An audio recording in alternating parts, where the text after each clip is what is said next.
Well, you're a manufacturer and you are going on site to a customer location, having to fill out a visit report, another visit report. Perhaps you're trialing the application of a specific product in a particular situation, environment. And in doing that, you need to feed that information back to, say, an engineering team or others in your organization. It's very hard to do that if you're doing it on your laptop in Microsoft Word.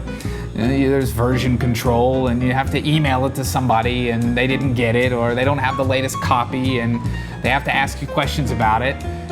Wouldn't it be easier to just collaborate on that document itself inside of CRM?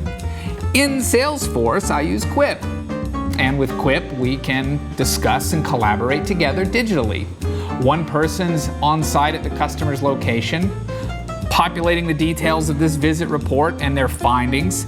Somebody else over here is on their phone and seeing it in real time. They're commenting. They're feeding back. You see that in real time. Others get involved in the conversation, all in real time. There's no sending of things, it's all there. And not only that, it's there on the opportunity. It's there on the visit report or the project or whatever you're keeping track of in Salesforce. I recommend looking into it. This is another way to digitally transform by bringing everybody together digitally, to collaborate digitally. Think about that and make that a priority in your digital transformation journey.